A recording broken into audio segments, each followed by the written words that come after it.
Hello बच्चों, कोलगेटिव properties में third कोलगेटिव properties में आप डिस्कस करने वाला हूँ आपसे। वो है एक depression in freezing point. Depression in freezing point. Depression in freezing point मतलब डेल्टा टीएफ। मतलब किसी सॉल्वेंट में अगर आप नॉन वोलेटाइल सॉल्यूट ऐड करेंगे, क्या ऐड करेंगे? नॉन वोलेटाइल सॉल्यूट ऐड करेंगे तो उसका फ्रीजिंग पॉइंट कम हो जाएगा, मतलब डिप्रेस हो जाएगा। उसी को क्या बोलते हैं? Depression in freezing point. ठीक है ना।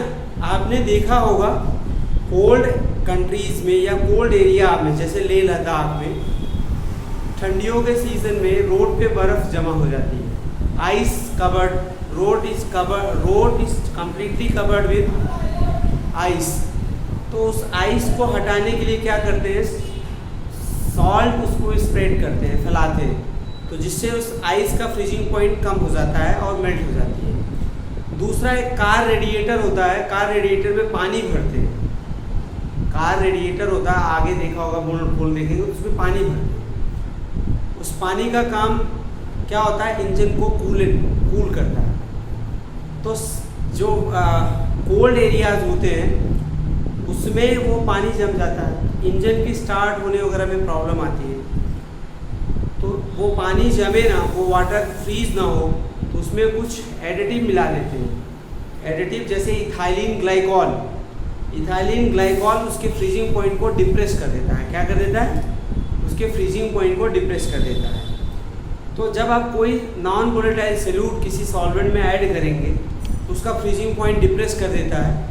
वही क्या होता है? Depression in freezing point. एक चीज़ मैं आपको बताऊंगा, फ्रीजिंग पॉइंट होता क्या है। Freezing point the temperature at which solid and liquid are in equilibrium. जिस टेम्परेचर पर सॉलिड और लिक्विड क्या होते हैं? इक्विलिब्रियम में होते हैं, उसे क्या बोलते हैं? फ्रीजिंग पॉइंट बोलते हैं। क्या बोलते हैं? Freezing point. तो यहाँ पे हम लिख सकते हैं फ्रीजिंग पॉइंट की डेफिनेशन, फिर आपको डिप्रेशन इन फ्रीजिंग पॉइंट समझाते हैं। Freezing point the temperature at which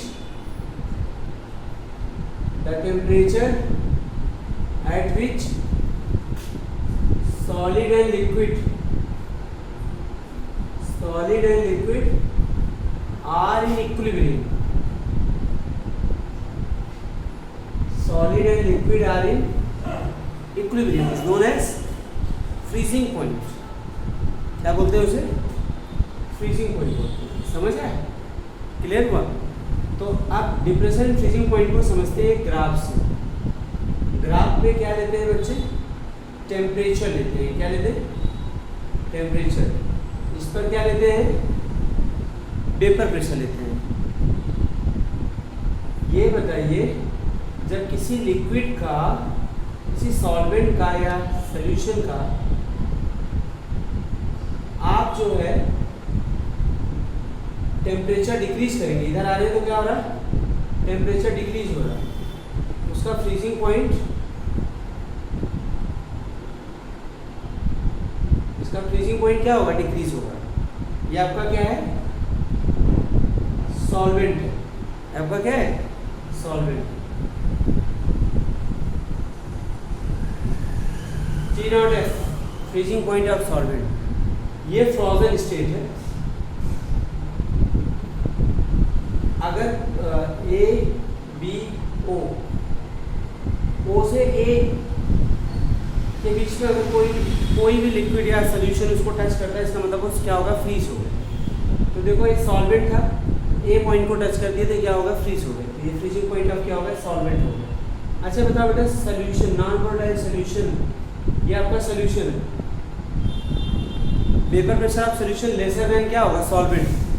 vapour pressure of solution lesser than solvent, तो इसलिए इसके नीचे लिया गया।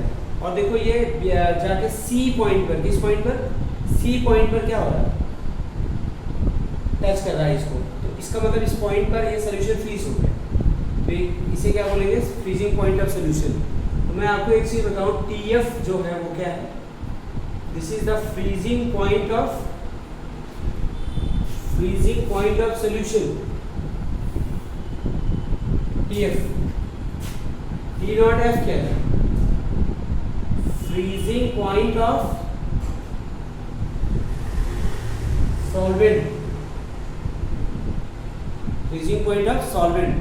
अगर वाटर है, वाटर का फ्रीजिंग पॉइंट क्या होता है बताइए? Freezing point of water, freezing point of water ये क्या है बताएं?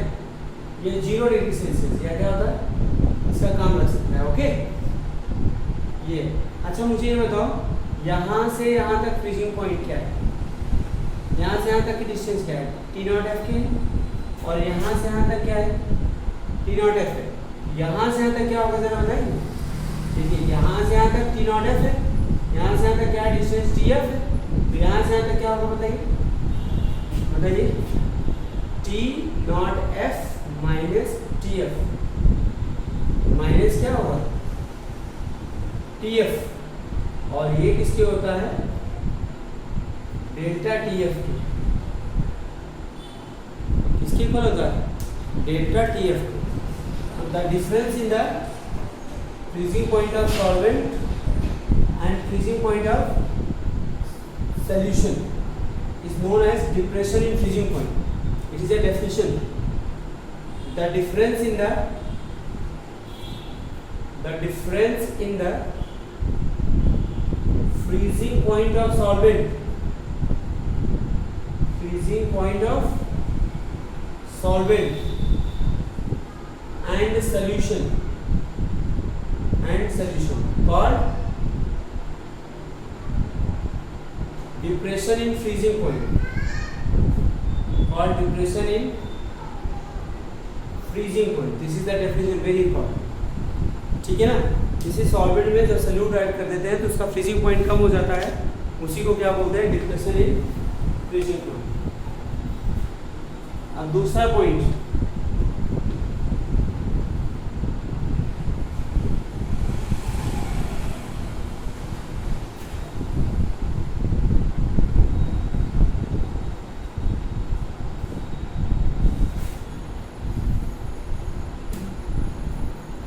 जो है आपका दूसरा पॉइंट, कैलकुलेशन करते हैं। क्या करते हैं? कैलकुलेशन ऑफ मोलर मास। क्या करते हैं बेटा? वीडियो को देखते रहिए, प्लीज़ शेयर भी करते रहिए अपने दोस्तों के साथ, जिससे ज़्यादा से ज़्यादा बेनिफिट हो लोगों का। Calculation of depression in freezing point, calculation of depression in freezing point, नहीं, calculation of molar mass of solute. Colligative properties है मोलर मास ऑफ सॉल्यूट। कैसे निकालें? देखो बेटा, for very dilute solution, for very dilute solution, depression in freezing point, depression in freezing point directly proportional to molality, directly proportional to molality। जैसे depression freezing point क्या है? Delta TF। हमने कहा directly proportional to the molarity. Okay, delta TF equal to the KF into M। Delta TF equal to the क्या होगा? KF into M। KF क्या है? Molar depression constant. क्या बोलते हैं इसको? molar depression constant. It is also known as cryoscopic constant. Cryoscopic constant. M is the molarity. M क्या है? मोलरिटी। तो बेटा मैंने प्रीवियस वीडियो में मोलरिटी को पढ़ाया है, मोलरिटी लिखते हैं WB into 1000 upon MB into WA when WA taken in the ग्राम। जब WA किस में लेते हैं, ग्राम में लेते हैं। ओके, तो आप एक काम करिए, इसको रखिए यहाँ पे, डेल्टा TF इक्वल टू क्या होगा, KF इंटू WB इंटू 1000 अपन क्या होगा, MB इंटू क्या होगा, WA। एक फॉर्मूला ये हो गया, ठीक है। और आपको तो निकालना है मोलर मास ना, क्या निकालना है, मोलर मास। तो MB इक्वल टू क्या होगा, KF into WB into 1000 upon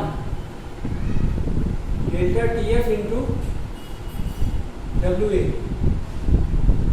delta TF into क्या होगा, WA, ठीक है। अच्छा, अब एक चीज मैं आपको बताऊं, WB क्या है, ध्यान रखना, पीछे तो मैंने बता दिया है, मास ऑफ सॉल्यूट है जो दिया है, फिर भी बता रहा हूं आपको। WA क्या होता है बेटा, mass of solvent, delta TF, delta TF is the depression in freezing point. देखो अभी बताया है, MB होता है molar mass of solute, molar mass of solute बच्चों, ठीक है ना। चलिए अब हम एक काम करते हैं, ठीक है, डिफाइन कर लेते हैं इस कांस्टेंट को, इसके बारे में थोड़ा सा पढ़ लेते हैं। मोलर डिप्रेशन कांस्टेंट क्या है, मोलर डिप्रेशन कांस्टेंट।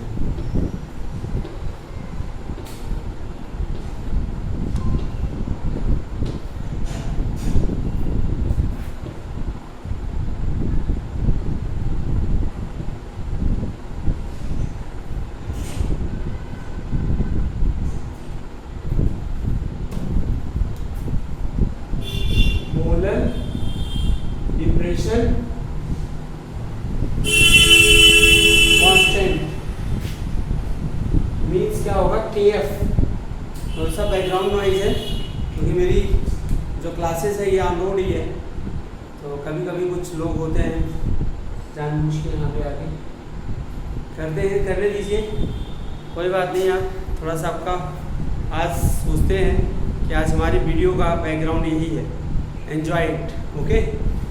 तो मोलर डिप्रेशन कांस्टेंट की डेफिनेशन करते हैं, delta TF equal to the KF into M। If M equal to क्या होगा हमारा, then delta TF equal to क्या होगा, KF, okay. If M equal to 1 then delta TF equal to क्या होगा, KF, ठीक है।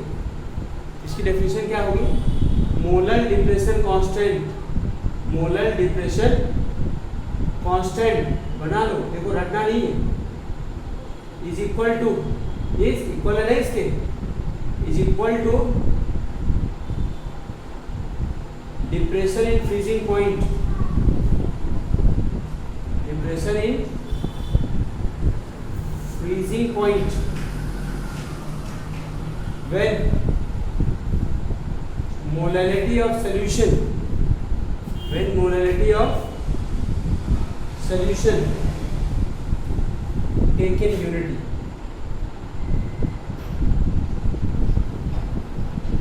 when molality of solution taken unity, ठीक है। जब सोल्यूशन की मोलरिटी क्या ले लेते हैं, यूनिटी ले लेते हैं, मतलब 1 ले लेते हैं, आई बात सुने, ठीक है ना।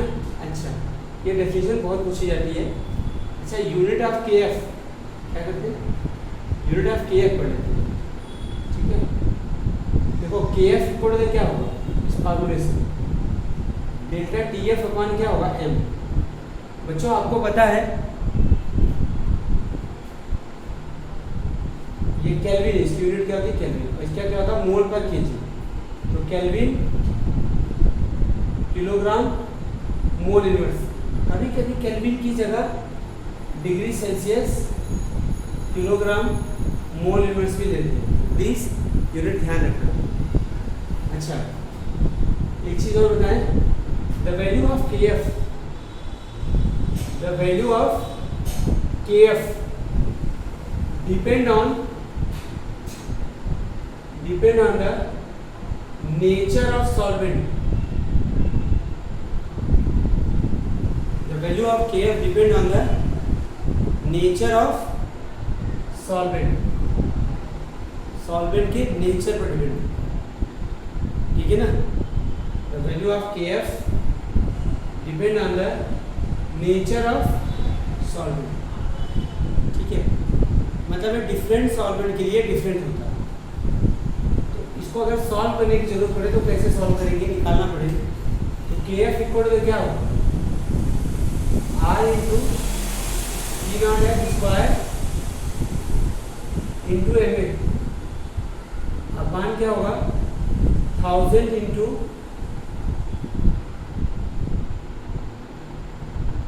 Standard enthalpy of fusion. क्या होता है, standard enthalpy of fusion. R आपका होता है गैस कांस्टेंट, क्या है, गैस कांस्टेंट। इसकी वैल्यू यहाँ पे आप देंगे 8.314 joule kelvin inverse mole inverse. T naught F क्या है, टी नॉट एफ क्या है, फ्रीजिंग पॉइंट ऑफ सॉल्वेंट, वही freezing point of solvent. M A क्या है बेटा, एम ए यहाँ पे क्या है, मोलर मास ऑफ सॉल्वेंट, ठीक है, सिंबल आना बहुत जरूरी है, मोलर मास ऑफ सॉल्वेंट। और ये क्या है, इसे क्या बोलते हैं, standard enthalpy of fusion, standard enthalpy of fusion, standard enthalpy of क्या होगा, फ्यूजन। डन। अच्छा, फॉर वाटर,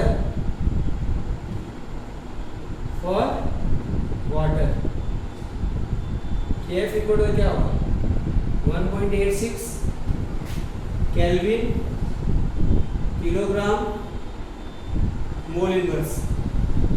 फॉर वाटर क्या होगा, केल्विन किलोग्राम मोल इनवर्स। ये याद रखना, कभी कभी क्वेश्चन में नहीं दिया रहता। अब एक छोटा सा न्यूमेरिकल करा दें आप, इसका बेस्ड कैसे मोलरिटी फाइंड करते हैं, ठीक है ना।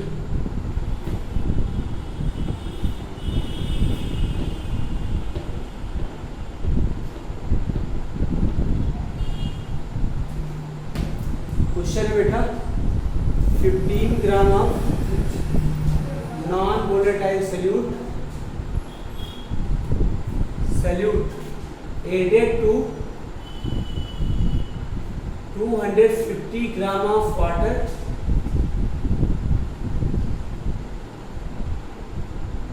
ठीक है ना। The freezing point of solution, the freezing point of solution is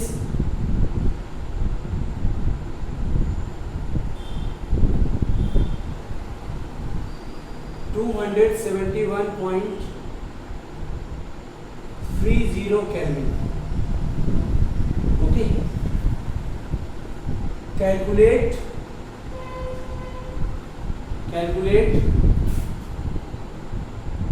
molar mass of solute,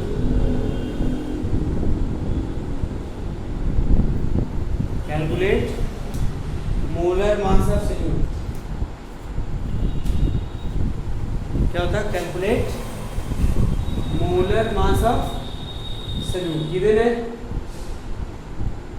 delta, given है बेटा Kf equal to 1.86 kelvin kilogram mole inverse. देखो आपको फाइंड करना molar mass of solute. Delta ये बताइए, एम बी इक्वल टू क्या होगा, M B equal to क्या होगा, K F into W B into 1000 upon delta T F into W B. अब एक काम करिए, पहले आप लिस्ट बना लें क्या क्या गिवन है आपको, आसान हो जाता है। 15 gram of non volatile solute, इसका मतलब आपको WV दिया हुआ है। 15 कितने वाटर में ऐड किया गया है, तो WV मास ऑफ सॉल्वेंट 250। आपको दिया है TF freezing point of solution, क्या दिया है TF 271.30 के। तो वाटर का फ्रीजिंग पॉइंट क्या होता है आपको अंडरस्टूड है 273.15। तो इससे हमारा डेल्टा TF आ जाएगा, क्या डेल्टा TF इक्वल का आपको बताया था मैंने T0F माइनस TF, तो 273.15 माइनस 271.30। तो जब आपने इसको माइनस किया 10 में से 5 गया 5 और इसको माइनस कर लो 273.15 और 271.30 5 हो गया, 8 आ गया बेटा, 11 में से 3 का 8, 1 आ गया, 2 से 1 गया 1। तो आपका डिप्रेशन फ्रीजिंग पॉइंट कितना आ गया 1.85 केल्विन के अप्रॉक्सीमेट। अच्छा KF आपको दिया हुआ था 1.86 kelvin kilogram mole inverse. Okay, अब क्या करना है आपको, put the value, find answer. 1.86 into 15 into 1000 upon delta TF 1.85 into 2050, this cancel by this, और ये लगभग बेटा 1 आ गया। तो ये इसके इक्वल होगा 60 ग्राम पर मोल। तो मोलर मास की यूनिट क्या हो गया 60 ग्राम पर मोल। इसी तरीके से फार्मूला बेस्ड जेईई और नीट में भी क्वेश्चन आते हैं, प्लीज़ करिएगा। Thank you. लेकिन वीडियो हमारे लाइक करें, सब्सक्राइब करें और शेयर करें जरूर।